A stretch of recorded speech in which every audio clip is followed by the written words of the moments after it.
Spoken English course, day 4. Guys, first of all, I would like to thank you for showering me with a lot of love and blessings.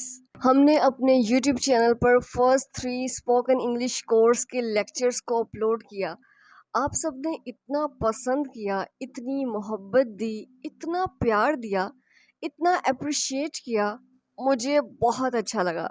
My efforts are paid off. तारीफ तो मैं आपकी कर रही हूँ, लेकिन अभी तक जो कुछ मैंने बोला है इसके पीछे भी एक लेसन छुपा है। यहाँ पर मैंने 2 एक्सप्रेशंस का यूज किया है। Thank you for showering me with a lot of love, यानी मुझ पर इतनी मोहब्बत और इतना प्यार बरसाने के लिए बहुत बहुत शुक्रिया आप सबका। तो इन एक्सप्रेशंस का यूज आप कहाँ कर सकते हैं?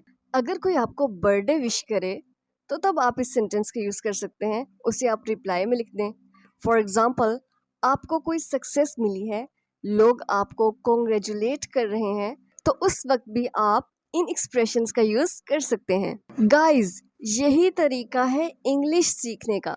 किसी का भी आपको कोई भी सेंटेंस अच्छा लगे, कॉपी करें और पेस्ट कर दें। फॉर एग्जाम्पल, आपको मेरा कोई सेंटेंस बहुत अच्छा लगा, उस सेंटेंस की प्रैक्टिस करें और किसी न किसी के सामने उस सेंटेंस को बोल दें। मुझे बहुत सारी ईमेल्स रिसीव हुई, बहुत सारे कमेंट्स मिले। I understand English but I can't speak English fluently. Guys, आज हम इसी टॉपिक को डिस्कस करेंगे कि अगर आप इंग्लिश समझ सकते हैं तो फिर बोल क्यों नहीं पाते। फर्स्ट ऑफ ऑल तो हम इसकी रीज़न को जानने की कोशिश करेंगे कि ऐसा क्यों होता है। उसके बाद हम 4 टिप्स को फॉलो करेंगे ताकि जिस तरह हम इंग्लिश को अंडरस्टैंड कर सकते हैं, बिल्कुल इसी तरह हम इंग्लिश को फ्लुएंटली बोल भी सकें। क्या आपने कभी सोचा है कि आपके साथ ऐसा क्यों होता है? अगर कोई इंग्लिश में बात कर रहा है या फिर आपसे कोई बात करता है तो आप उसकी बात को बहुत अच्छी तरह समझ तो लेते हैं,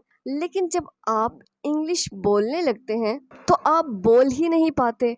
आपका माइंड बिल्कुल ब्लैंक हो जाता है। आप में से बहुत से लिसनर्स जो मुझे अभी सुन रहे हैं, आपने पहले भी कुछ कोर्सेज कर रखे होंगे, 30 days, 60 days, 100 days spoken English course. But the question is कि अभी तक आप इंग्लिश बोलना क्यों नहीं सीख पाए? इसकी वजह क्या है? क्योंकि जितने भी इंग्लिश ट्रेनर्स हैं, सबका अपना स्टाइल है, अपना अंदाज है, सब बहुत ही अच्छे अंदाज से सिखाते हैं, जबकि हमारा माइंडसेट ये होता है। आप कहते हैं, यार मैं 30 डेज स्पोकन इंग्लिश कोर्स करने जा रहा हूँ, देखना 30 डेज बाद मेरी इंग्लिश ए लेवल पर होगी। मैं 100 डेज स्पोकन इंग्लिश कोर्स करने जा रहा हूँ, 100 डेज बाद देखना मैं कैसे फर इंग्लिश बोलूँगा। और हम में से बहुत से लोगों को ऐसा भी लगता है कि जैसे ही कोर्स के डेज कंप्लीट होंगे, हमें खुद ब खुद इंग्लिश आना शुरू हो जाएगी, हम खुद ब खुद इंग्लिश बोलना शुरू हो जाएंगे। लेकिन जब ऐसा नहीं होता तो फिर हम इंग्लिश को अपनी हेडेक समझना शुरू हो जाते हैं। क्या करें यार, जॉब ही नहीं मिलती इसलिए इंग्लिश सीखनी पड़ती है। वो क्या है ना, इंटरव्यू क्लियर करना है, बस इसीलिए इंग्लिश सीख रहा हूँ, वरना मुझे तो कोई शौक नहीं है इंग्लिश सीखने का। अगर मैं आपसे ये कहूँ कि आपको मीटिंग करनी है इंग्लिश में, तो आप क्या कहेंगे? क्या मैम, मैं मीटिंग करूँगा? सॉरी, ये मुझसे नहीं हो सकेगा। आप इसके अलावा जो मर्जी करवा लें, लेकिन मैं इंग्लिश नहीं बोल सकूंगा। I hate speak English, I feel scared. अब आप ये देखें कि आपके माइंड में इस वक्त जितने भी इमोशंस आ रहे हैं, वो कैसे इमोशंस हैं? सब के सब negative. Butterflies in stomach, cold feet, sweating. तो यही इमोशंस आपके माइंड में स्टेयर अप हो रहे हैं ना अभी। I can't speak English, I can't do this. अगर इतने नेगेटिव इमोशंस आप ट्री या प्लांट को दिखाते हैं ना, और उससे ये कहते हैं कि तुम बहुत बुरे हो, तुम बेकार हो, तुम्हारे अंदर तो ज़रा भी कॉन्फिडेंस नहीं है, वैसे भी तुम तो कुछ अच्छे से परफॉर्म कर ही नहीं पाते, तो ये बेचारा 10 दिन में ही मर जाएगा। और ये तो फिर आपका ब्रेन है, इसने तो डेड होना ही होना है। इन सर्कमस्टांसेस में आप खुद से एक्सपेक्ट कर ही नहीं सकते कि आप इंग्लिश बोल पाएंगे। गाइज, आप उसी दिन इंग्लिश सीख पाएंगे जिस दिन आपने इंग्लिश को एंजॉय किया। गाइज, रूल सिंपल है, fall in love with English. English से प्यार करें, इम्ब्रेस करें, एक्सेप्ट करें। कभी भी इंग्लिश को अपनी हेडेक मत समझें। जिस दिन आप इंग्लिश को एंजॉय करेंगे उसी दिन आप इंग्लिश सीखना शुरू कर देंगे। Do you feel that you spent hours, days, years studying English, but suddenly when you have to speak, you go blank. The words don't come. You forget all of your grammar. You stumble over your pronunciation and your vocabulary goes down the drain.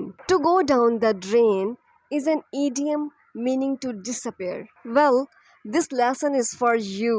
I'm going to help you to break free from your current struggles with spoken English. Why do so many students feel they are able to understand English but they are unable to speak fluently when the moment arises?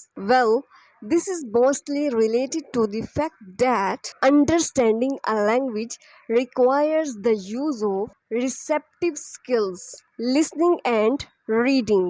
Most English learners focus on language input like watching films, YouTube videos, TV shows, all in English. They listen to English speaking podcast and read books.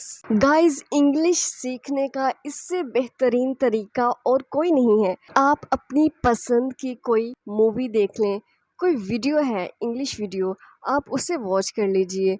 आप news watch कीजिए, English news, English series जो आपको पसंद हो, आपका उसमें interest हो। इससे होगा क्या कि आप इंग्लिश को इंजॉय भी करेंगे और इंग्लिश को बहुत अच्छे तरीके से सीख भी सकेंगे और आपकी लिसनिंग स्किल भी इम्प्रूव होगी। Okay, tip number 1, talk to yourself. Talk to yourself यानी खुद से बात करें। आप सुबह से लेकर शाम तक जो भी एक्टिविटी करते हैं, जो भी काम करते हैं, जो भी सोचते हैं, उसे इंग्लिश में आपने बोल देना है। यानी आप खाना खाने लगे हैं, उसे इंग्लिश में बोल दें। आप नहाने लगे हैं, उसे इंग्लिश में बोल दें। आप रोते हैं, उसे इंग्लिश में बोल दें। आप हंसते हैं, आप आते हैं, आप जाते हैं, आप चलते हैं, आप बैठते हैं, आप सुनते हैं, आप गाते हैं, आप खेलते हैं, आप शॉपिंग करते हैं, आप स्कूल जाते हैं, आप कॉलेज जाते हैं, आप यूनिवर्सिटी जाते हैं, आप ऑफिस जाते हैं। आप सुबह से लेकर शाम तक जो भी एक्टिविटी करते हैं, उस एक्टिविटी को करने से पहले आप उसे इंग्लिश में बोल दें। अब बहुत से लोगों के माइंड में ये क्वेश्चन आ रहा होगा जिनको इंग्लिश बिल्कुल भी नहीं आती कि हम इंग्लिश कैसे बोल सकते हैं, हम खुद से इंग्लिश में कैसे बात कर सकते हैं। तो आप ऐसा कीजिए कि आप हमारे first lecture spoken English course day 1 पर जाइए और उस लेक्चर को बहुत अच्छे से वॉच कीजिए, क्योंकि उस लेक्चर में हमने उन तमाम सेंटेंसेस की आपको प्रैक्टिस करवाई है जो कि आप डेली सुबह से लेकर शाम तक एक्टिविटी करते हैं। तो जाइए, आप सबसे पहले स्पोकन इंग्लिश कोर्स डे 1 को वॉच कीजिए, क्योंकि ये लेक्चर बिगिनर्स के लिए बहुत ज़्यादा हेल्पफुल है। गाइज, आप सबके लिए यहाँ पर एक छोटा सा होमवर्क है। अभी इसी वक्त आप जो एक्टिविटी कर रहे हैं या फिर करने के बारे में सोच रहे हैं, उसे आपने इंग्लिश में एक्सप्लेन करना है। तो जल्दी से जाइए कमेंट सेक्शन में और जो होमवर्क मैंने आपको दिया है उसे कंप्लीट कीजिए and then I'll check your homework. Tip number 2. Write down what you want to say. Write down what you want to say. यानी आप जो इंग्लिश में बोलना चाहते हैं, किसी से कुछ कहना चाहते हैं, सबसे पहले आप उसे एक पेपर पर लिख लीजिए।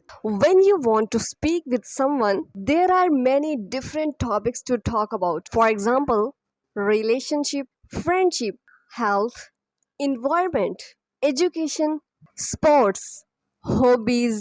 What you should do is to have a notebook, and when you learn any words or phrases, you just write everything down under its relevant topic.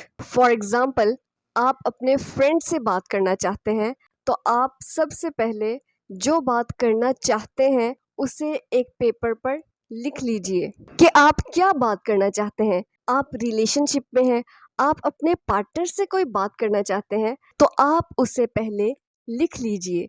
आपका कोई भी टॉपिक हो सकता है। गाइस, ये टिप भी बहुत यूज़फुल है, क्योंकि जब भी आप बोलने से पहले लिख लेते हैं, तो आपको बात करने में बहुत आसानी रहती है। You think about situations and potential conversation topics, especially those that interest you। अब यहाँ पर बहुत से लोगों के माइंड में ये क्वेश्चन आ रहा होगा कि हमारी वोकेबलरी अच्छी नहीं है। मैं यहाँ पर आपको एक AI टूल सजेस्ट करूंगी, चैट जीपीटी। जबकि आप में से बहुत से लोग इस टूल के बारे में जानते भी होंगे। गाइस, ये टूल बहुत अमेजिंग है। फॉर एग्जाम्पल, आप अपने फ्रेंड से बात करना चाहते हैं, तो अब आपको उससे रिलेटेड सेंटेंसेस चाहिए, तो जाइए चैट जीपीटी के सर्च बार में और वहां पर आप सर्च कीजिए conversation in English between two friends. तो चैट जीपीटी आपको दो फ्रेंड्स के दरमियान होने वाली कन्वर्सेशन निकाल कर दे देगा। यानी वो सारे सेंटेंसेस आपके सामने आ जाएंगे। आप उन्हें नोट डाउन कर लीजिए और प्रैक्टिस कीजिए। Tip number 3, focus on fluency not perfection. यानी आपका जो फोकस है वो फ्लुएंटली इंग्लिश बोलने पर होना चाहिए, परफेक्शन पर नहीं, क्योंकि कोई भी परफेक्ट नहीं होता। Fluency over accuracy every single time. You need to be understand, not uploaded as a grammar genius. Just focus on fluency not perfection. आपको सिर्फ अपनी फ्लुएंसी पर फोकस करना है कि आप फ्लुएंटली इंग्लिश को बोल पाएं। Okay, tip number 4, record yourself speaking. यानी आपने अपनी आवाज को रिकॉर्ड करना है। अपनी आवाज को रिकॉर्ड कीजिए और सुनिए। आपने डेली 15 मिनट्स अपने लिए निकालने हैं और अपनी वॉइस को रिकॉर्ड करना है। आपने इंग्लिश में बोलना है और सुनना है। This one is very very fantastic tip. अपनी वॉइस को रिकॉर्ड करने का क्या फायदा होगा? जब आप अपनी वॉइस को रिकॉर्ड करके खुद से सुनेंगे ना, तो आप कॉन्फिडेंट फील करेंगे, आप बहुत अच्छा फील करेंगे। अगर पहली बार में आपकी वॉइस अच्छे से रिकॉर्ड नहीं हुई, तो कोई बात नहीं, आप खुद ही सुन रहे हैं, कोई और आपको नहीं सुन रहा। नेक्स्ट डे आप मजीद अच्छा बोलने की कोशिश करेंगे, तो डे बाय डे आपकी इंग्लिश बेटर होना शुरू हो जाएगी। तो जब आप डेली 15 मिनट्स खुद को देंगे, इससे होगा क्या? आपकी प्रैक्टिस भी होती चली जाएगी, आप बहुत अच्छा फील करेंगे। आप कहेंगे, वाओ, ये मेरी वॉइस है, yes I can do this, I can speak English fluently. आप खुद अपने टीचर बन जाइए और अपनी प्रोनाउंसिएशन को, अपनी फ्लुएंसी को बेटर करने की कोशिश कीजिए। तो आप अपने आप को वैल्यू दीजिए। कभी भी ये मत सोचें कि आप नहीं बोल सकते। यार, मैं कैसे बोल सकता हूँ, ये तो मेरे बस की बात ही नहीं है। कुछ लोग ये सोचते हैं कि जो इंटेलिजेंट लोग होते हैं सिर्फ वो ही इंग्लिश बोल सकते हैं। तो ये बात अगर आपके माइंड में है, तो इसे फौरन निकाल दें, क्योंकि इंग्लिश एक लैंग्वेज है और लैंग्वेज तो कोई भी इंसान सीख सकता है। आपने अपने साथ पॉजिटिव कन्वर्सेशन करनी है। आप ग्रेट हैं, आप बेस्ट हैं। सो गाइज, ये था हमारा आज का लेसन। आई होप कि आपको पसंद आया होगा। आपने मुझे कमेंट सेक्शन में ज़रूर बताना है कि आपको इन 4 टिप्स में से कौन सी टिप ज़्यादा पसंद आई। इन टिप्स को फॉलो कीजिए और प्रैक्टिस कीजिए। All the best.